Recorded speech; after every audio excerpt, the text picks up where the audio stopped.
पुण्य स्मृति के यह अवसर अभी चल ही रहा है। कहीं कहीं जाना होता है। अभी हम लोग 9 तारीख को ट्रेन बैठे और बिहार गए थे।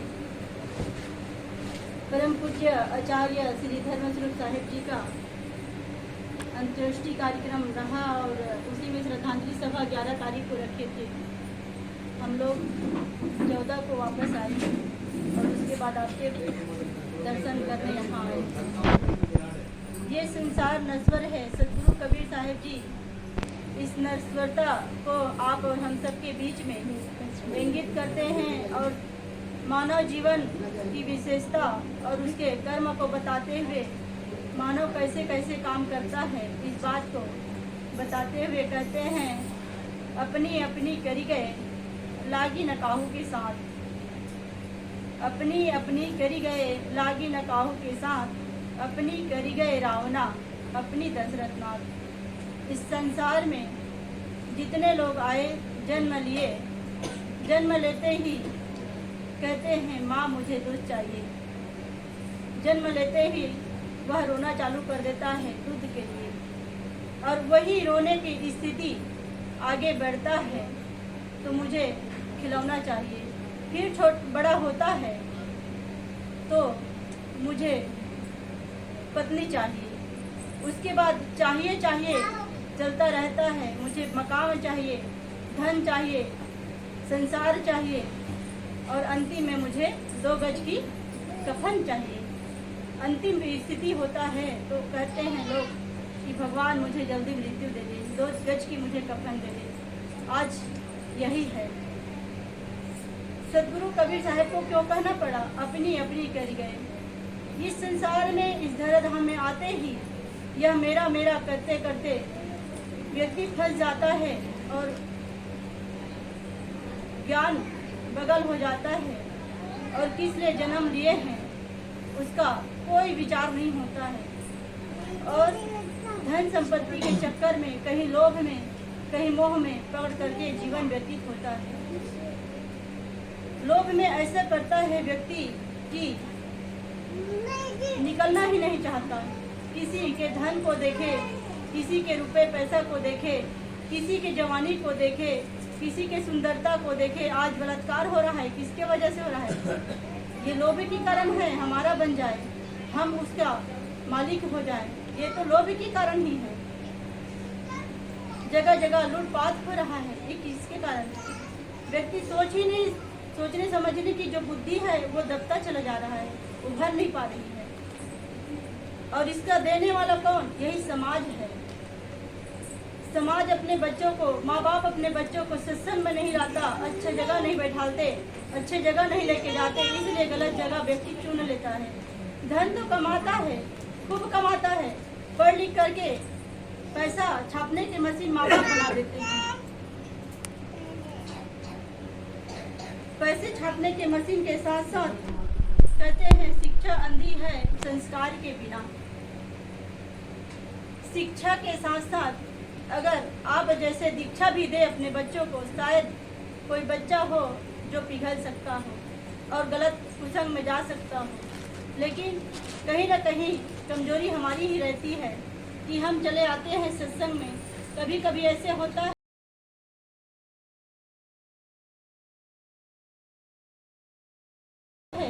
कि घर में बैठे बैठे क्या करेंगे। बहू और बेटा काम करने लायक है तो बहू बेटा को काम में भेज दिए और हम लोग घर में बैठे बैठे क्या करेंगे, चलो संतों के दरबार में जाकर के कुछ बैठे। ऐसा होता है। एक महात्मा जी के पास एक व्यक्ति प्रश्न किया कि कल्याण का रास्ता और तीर्थ स्थान कहाँ है। महात्मा जी मुझे कुछ कल्याण की बातें बता दें। महात्मा जी कहा कि आप विश्वविद्यालय और कल्याण की रास्ता आप ढूंढना चाहते हो तो चलते फिरते व्यक्ति विश्वविद्यालय है, ये समाज विश्वविद्यालय है। आप अगर सीखना चाहते हैं तो सब कुछ आपको मिलेगा। उतने में ही एक वृद्ध व्यक्ति लाठी टेकते टेकते घर से ही जा रहे थे तो वह व्यक्ति कहा, देखिए मैं संसार में बताया अभी हमारे पास से एक विश्वविद्यालय जा रहे हैं। तो कहे उसके शिष्य समस्या कि महात्मा जी ये तो एक वृद्ध व्यक्ति है, ये विश्वविद्यालय कैसे हो सकता है। तो कहे इससे बड़ी शिक्षा लें आप, सब सारी शिक्षा इसी में भरा है, यही विश्वविद्यालय है। आप शिक्षा लें कि आपके जीवन में ऐसा दिन आने न पाए, उससे अच्छा और उससे पहले आप जाग जाए। लाठी टेकते टेकते ये सत्संग में आ रहा है, तो लाठी टेकते टेकते सत्संग में आ रहा है, न सही से बैठ पाता है, न सही से बैठ पाएगा, न सही से आरती ले पाएगा, न सही से ध्यान साधना कर पाएगा। इसका जीवन पूरा खत्म हो गया है, तब जाकर के ये सत्संग में आ रहा है। मानव जीवन बहुत बेशकीमती है। वह व्यक्ति समझा और कहे कि वाकई में जिंदगी की शुरुआत में ही सत्संग से जुड़ा जाए तो जीवन का महत्व बड़ा हो जाता है। कहते हैं जहाँ सत्संग होता है वहाँ पर नित्य जाओ तुम, हमें फुर्सत नहीं कहकर ये मौका मत गवाओ तुम। अरे सत्संग करने की न कोई उम्र होती है, अमर ये दीप है इनकी कभी बुझती न ज्योति है। सत्संग करने की कोई उम्र नहीं होता है। कई ऐसे व्यक्ति मिलते हैं जो हम लोगों को कहते हैं कि बेटा तुम्हारा तो अभी जीवन शुरुआत हुई है, तुम कैसे साधना में आ गए, कैसे संत बन गए, तुम्हें तो अभी बाल बच्चा पैदा कर लिए होते, घर परिवार बसा लिए होते, तभी इस रास्ता में आते। ऐसे कहने वाले हम लोगों को तमाम मिलता है। तो हम लोग कहे कि जब बुढ़ापा में सत्संग में आना ही है तो पूरी जिंदगी क्यों पार करें, बचपना में आ जाए, शायद ज़्यादा कल्याण हो जाए। तो फिर वो लोग मुस्कुरा कहते सही किए बेटा, हम लोग देखो कितना दलदल में है, आखिर उसको स्वीकार करना ही पड़ता है। इसलिए सदगुरु कबीर साहब जी यही सब बात को आप और हम सबको बताते हैं। अपनी अपनी करिए लागी न काहू के साथ। ये किसी के साथ लगने वाला नहीं है, किसी के पास जाने वाला नहीं है। हमारी माता जी विजय लक्ष्मी जी जब गए तो उसके साथ में क्या गया, घर के बेटा बेटा रह गया, बहू के बहू रह गए, और मकाम का मकाम और पति का पति, कोई साथ जाने वाला नहीं है। लेकिन हम जीते जीते इतना मोह में पड़ जाते हैं कि एक पल निकाल नहीं पाते अपने लिए।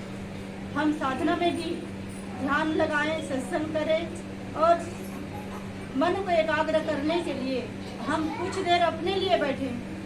बाकी के लिए तो हम कमाते ही हैं, समय देते ही हैं, लेकिन अपने लिए, अपने स्वाध्याय के लिए अपने चिंतन करें कि हम वास्तव में हमारा जीवन ये जो मिला है वो क्यों मिला है, और हम आए हैं, इतना अच्छा खाना मिला, संपत्ति मिला, परिवार मिला, लेकिन हम कुछ नहीं कर पाए। तो कहते हैं ना, वही पहाड़ की तरह, पहाड़ में अच्छा अच्छा फूल खिलता है, और उस फूल को माली अगर नहीं पहुंच पाता और माली ला करके संतों के चरणों में या कोई अच्छे जगह नहीं चढ़ाए तो उस फूल की कोई विशेषता नहीं होती है। इसी प्रकार अगर हम अच्छे घर में जन्म लिए, अच्छे माता पिता के गोद में जन्म लिए और अच्छा काम नहीं किए, सुंदर रास्ता नहीं अपनाए, हम समाज के काम नहीं आए, तो हमारा जीवन का कोई महत्व नहीं हो जाएगा। जैसे फूल उजारी का मिथ्या लागी झड़ जाए, मिथ्या मतलब व्यर्थ लगता है और झड़ जाता है, उसी प्रकार हमारा जीवन हो जाता है। अपनी अपनी करी गए लागी न काहू के साथ, और अपनी करी गए रावणा। आगे विस्तार करते हैं सदगुरु कबीर साहब जी, इनकलाब करते हैं, उदाहरण देते हैं। कैसे, किसका नाम लेते हैं, रावणा का, रावण का। रावण मतलब होता है गलत रास्ता। गलत रास्ता में सब लोग जानते हैं, दशहरा अभी आ रहा है पर्व, जगह जगह छोटे से छोटे गांव में भी रावण का पुतला बना करके जलाया जाता है। क्यों जलाया जाता है सब लोग जानते हैं, कोई इससे अछूता नहीं है। दूसरे की माँ बहन के ऊपर कुदृष्टि करने वाले व्यक्ति के जीवन को देखो, ऐसे जीवन बन जाता है। और ऐसे जीवन हम लोग उसको रावण की पुतला को जलाते हैं हर साल, तो यही से शिक्षा लेते हैं कि ऐसा कर्म नहीं करना चाहिए। लेकिन ऐसे कर्म होता है जाने अनजाने में। हम बेटियों को एक पल बाहर निकले तो पूछते हैं कि बेटी कहाँ जा रहे हो, जल्दी लौट के आना, शाम रात तक नहीं रहना, लेकिन बेटों को पूछते हैं। रावण कौन है, किसी का बेटा तो था।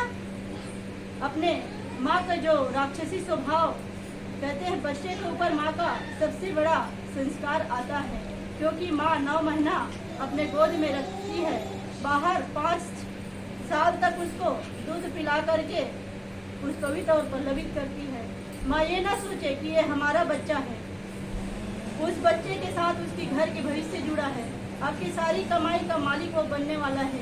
तो आप अगर उसको अच्छा सुसंस्कारित करते हैं तो आपका परिवार, आपका एक माहौल, जैसे इस माहौल को आप दर्शा रहे हैं, तो कहीं ना कहीं इसके माताजी लोग और पिताजी लोग और ये संस्कार दिए हैं, तभी संत महात्माओं का आगमन हुआ है और इतना अच्छा हम लोग माहौल में बैठे हैं। अगर संतों से नहीं जुड़ता ये परिवार और यहाँ पर संत महात्मा नहीं आते, आप लोग कबीरपंथी नहीं होते, शायद नाचते गाते खाते होता तो कार्यक्रम, लेकिन इतना अच्छा शिक्षा का माहौल नहीं बन पाता। ये है सद्बुद्धि और यही है सदुपयोग। ये सदुपयोग करने के लिए माँ बाप अपने बच्चों को संस्कार देना चाहिए और यही संस्कार के विहीन हो जाने के बाद में बच्चा माँ बाप पछताते हैं और बच्चा भी। आज देखो हॉस्टल में भेज देते हैं, हॉस्टल में पैसा देते हैं पढ़ाने के लिए, लेकिन संस्कार तो नहीं दिला पाते ना, संस्कार नहीं देते। इसलिए अभी मैं व्हाट्सएप फेसबुक में पढ़ रही थी, माँ बाप एक मजदूर निम्न घर के थे, किसानी करके अपने बच्चों को पढ़ाया और बड़े बड़े डॉक्टर बना करके अमेरिका में भेज दिए। अमेरिका गए, पढ़े लिखे और वहीं डॉक्टर हो गया और वहीं शादी कर लिए। अब जैसे तैसे जिंदगी चला रहे थे माता पिता जिंदगी चला रहे थे, स्वस्थ थे, तब तक तो कोई चिंता नहीं थी, तार आता था, फोन में बात होती थी। लेकिन अचानक माता जी का शरीर शांत हो गया तो उसके पिताजी वहाँ पत्र लिखता है, फोन करता है कि आपकी माता जी का शरीर शांत हो गया, बेटा आप लोग आएंगे तभी उसका अंत्येष्टि होगा। 2 दिन रोके, माँ का लाश को 2 दिन रोके, बेटा आएंगे। तो छोटे बेटा पहुँचे, अंतिम में छोटे बेटा पहुँचे, कहे बड़े बेटा क्यों नहीं आए बेटा, उसके साथ कोई दुश्मनी हुई क्या, आप थे क्यों, बात किए कि नहीं किए। तो कहे बहुत मुश्किल में बोल पाए कि पापा बड़े भैया ये कहे कि माँ के अंत्येष्टि में आप जाओ और पिता के अंत्येष्टि में मैं जाऊंगा, मतलब उसमें भी बंटवारा कर लिए। ऐसे ऐसे बेटा मिलता है, बताओ, कहते ही बनता है। तो उसके पिताजी कहे उसके आते तक मैं इंतजार नहीं करूंगा, कहे और गए, घर से बंदूक निकाले और अपने आप को गोली मार करके दोनों का अंत्येष्टि छोटे बेटा ही करके गए। ऐसे ऐसे कुसंस्कार वाले व्यक्ति को क्या कहना। आज समाज में यही पलता जा रहा है। हम लोग कह रहे हैं तो ऐसा लगता है कि ये कहानी है, लेकिन कहानी नहीं, हकीकत घटना है। ये घटना घटती जा रही है। ऐसे ऐसे घर में माता हमारी बहुएं ससुराल आती है, पढ़े लिखे अप टू डेट, भोजन बनाना आती नहीं तो सासू माँ को भोजन बनाना पड़ता है, फिर वही में झगड़ा लड़ाई चालू हो जाता है, कला कलेश चालू हो जाता है। तो यही चाहिए कि हम लोग समन्वय करके जिंदगी जिए। धन कमाना सार्थक तभी होगा जब हम अपने चरित्र को भी सुंदर और निर्मल बनाएं, और निर्मल बना करके हम अपने जीवन को, क्योंकि ये जीवन रहने वाला नहीं है, बड़े बड़े महापुरुष आए इस धरती में, इस धराधाम में, वो लोग चले गए तो हम लोग भी चले जाएंगे। इस समय का सदुपयोग करें, अपने जीवन का सदुपयोग करें, तभी आज श्रद्धांजलि मनाने का सफलता हासिल होगी। इन्हीं शब्दों के साथ मैं अपने वाणी को विराम करती हूँ। बोलिए सतगुरु कबीर साहिब की।